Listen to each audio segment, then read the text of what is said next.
The corridors of US 2nd Corps headquarters fell silent as the polished boots echoed through the building. It was March 6, 1943.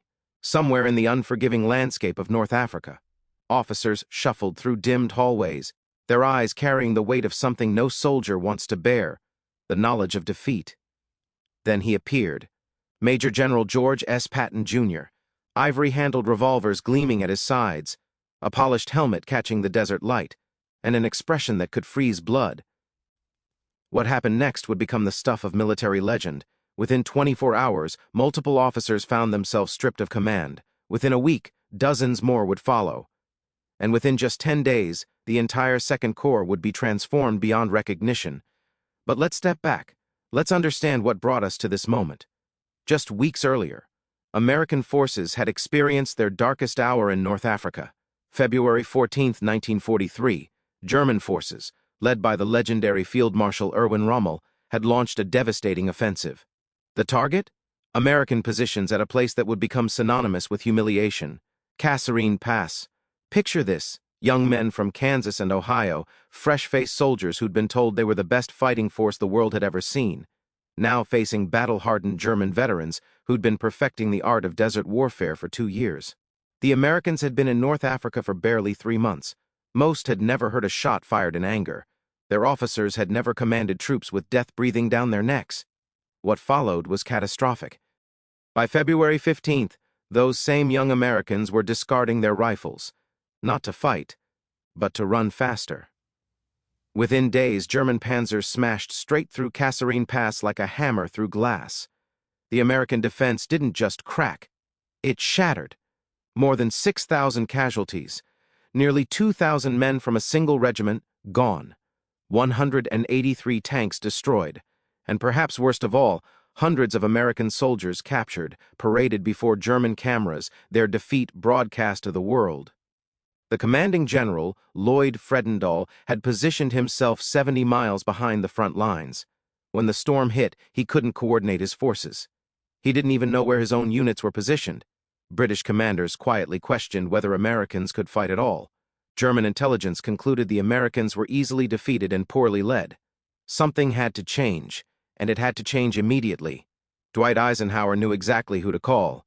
At 57 years old, George Patton was already a legend in military circles. A World War I tank commander, a tactical innovator, a man who'd written the doctrine manuals on armored warfare, but more importantly, he was known for 2 things: brilliant training methods and absolute, unforgiving discipline. Patton believed in a simple truth. American soldiers weren't inferior to anyone. They were just poorly led and poorly trained. Give them proper leadership, aggressive tactics, and they'd win every time. Eisenhower also knew something else about Patton. He was ruthless with officers he deemed incompetent. He would destroy careers without a second thought. And that ruthlessness, that was exactly what 2nd Corps needed. On March 6th, Patton received his orders. 3 simple directives: fix this, make them fight, do it fast. Within hours of arriving, Patton issued his first directive. Every soldier would wear full combat gear and helmets at all times. No exceptions. The first officer he fired was sitting at headquarters without his helmet. The man barely had time to register what was happening.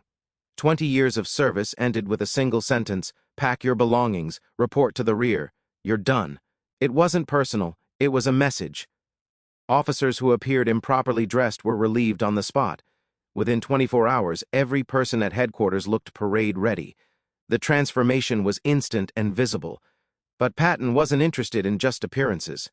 On March 7th, he drove to the forward positions himself. He needed to see the tactical situation with his own eyes, and he needed to see how his officers were performing. At the 1st Battalion headquarters, the commanding officer wasn't even present. He was miles away at division headquarters.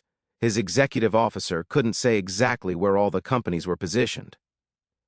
Patton relieved the battalion commander immediately. Gone. Just like that. At the next position, he found a company commander who'd established his post 500 yards behind his forward troops. The officer explained he needed to coordinate communications. Patton's response was ice cold. A company commander belongs with his lead elements.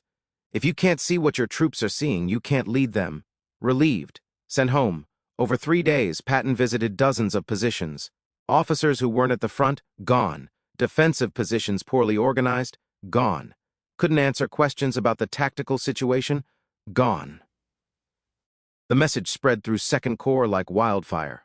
Get to the front, know your positions, be ready when the general appears, because there would be no second chances. Every time soldiers heard a jeep engine, in the distance, they tensed. Patton was coming, and someone's career might be ending. But Patton didn't just destroy careers, he was rebuilding an army. American tank tactics had been defensive and timid. Patton changed everything. Tanks would now be instruments of aggressive maneuver and rapid exploitation. Artillery coordination, which had been chaotic at Kasserine, would now be delivered within minutes, not hours. Infantry and tanks, which had operated as separate entities, would now train together daily. American infantry had panicked when German tanks appeared at Kasserine because they'd never fought alongside their own armor. Patton's philosophy was simple and brutal. Don't wait to be attacked. Attack first. Attack hard. Keep attacking. And he had exactly 11 days to make it work. Not every officer was fired. Patton identified subordinates who understood combat leadership and promoted them to larger responsibilities. Omar Bradley, who had observed the Kasserine disaster firsthand, became Patton's deputy commander. Officers who had maintained discipline under pressure, who had kept their troops fighting even when the situation was desperate, became Patton's cadre. He placed them in key positions throughout Second Corps. The junior officers and NCOs noticed the pattern immediately. Competence was rewarded. Failure was punished. If you fought well and led effectively, Patton would promote you. If you failed to lead or showed cowardice, you were gone. This created exactly the culture Patton wanted. Officers competed to prove themselves. Nobody wanted to be the next one relieved. Everyone wanted to be recognized as one of the aggressive leaders Patton valued. But changing personnel was only half the battle. Patton still had to change how these men thought about themselves. The most important change Patton created wasn't tactical, it was psychological. American soldiers stopped thinking of themselves as defeated and started thinking of themselves as dangerous. Patton's command style was deliberately theatrical. He gave profane speeches.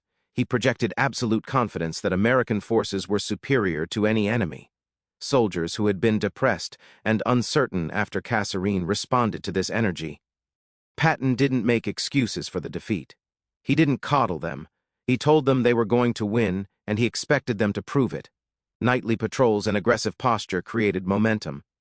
American forces stopped reacting to German actions and started initiating contact.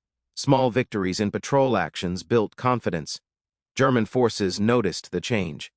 Intelligence reports from March 1943 describe American forces as more aggressive and better coordinated than in February. German commanders were surprised by how quickly the Americans had improved. This was exactly what Patton had intended. He wasn't just rebuilding Second Corps tactically, he was rebuilding it psychologically. American soldiers needed to believe they could beat the Germans who had routed them. The harsh discipline and constant inspections served this purpose. Soldiers who looked sharp felt sharp. Units that moved with precision felt professional. The external signs of military competence created internal confidence. British observers were skeptical. They thought Patton's emphasis on appearance and regulation was superficial showmanship. They were about to find out how wrong they were. March 17, 1943, 5:30 in the morning. American artillery opened fire on German positions near Guettar. 30 minutes of thunderous bombardment. Then the attack began. The 1st Infantry Division led the assault. These were the same men who'd been humiliated at Kasserine. Now they were moving with precision, coordination, aggression. By noon, they'd advanced 6 miles and captured Guettar. Objective achieved, ahead of schedule. But the real test came 6 days later, March 23rd. German panzers counterattacked.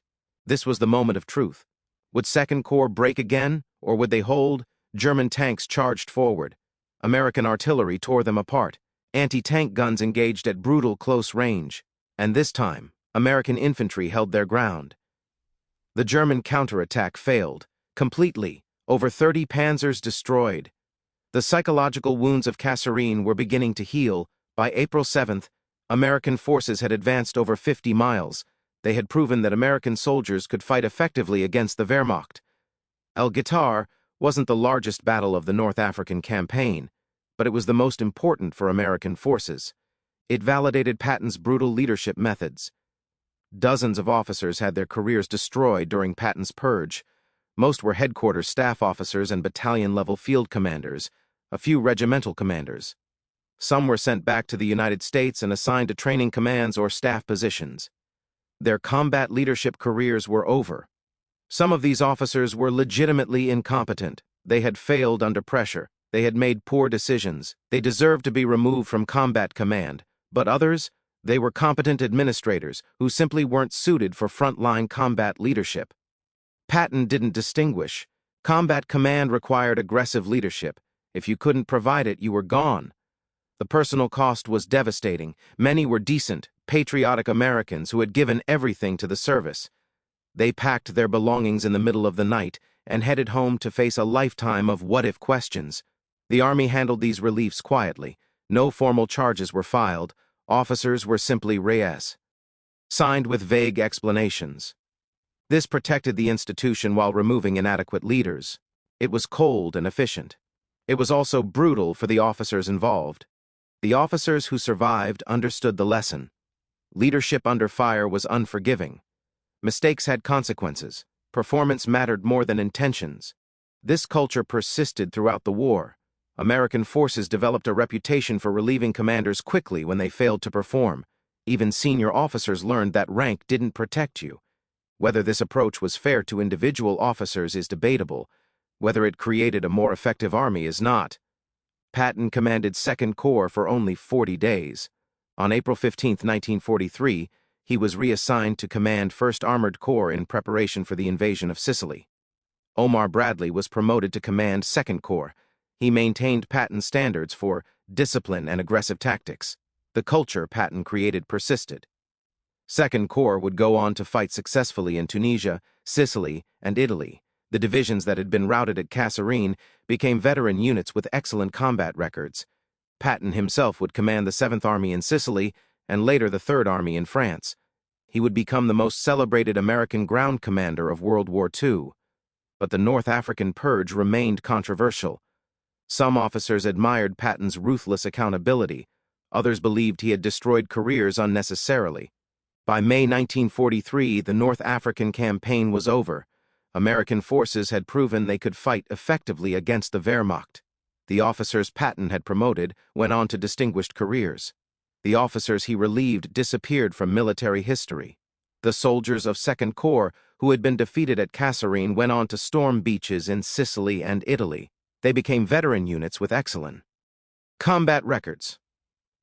Patton's purge taught the American Army lessons that shaped military doctrine for decades. Leadership accountability became a core principle. The Army developed systems for rapid relief of commanders who failed to perform. The British operated differently. Failed commanders were reassigned rather than removed. The American approach created a more adaptable army. Patton himself would eventually be removed from command in 1945 for his outspoken political statements. The system he helped create was eventually used against him. The statistics tell a clear story. At Kasserine Pass, 2nd Corps was routed. At Guettar, 2nd Corps defeated German counterattacks. The difference was leadership. Patton saved the army by breaking its heart. He sacrificed the careers of the few to save the lives of the many.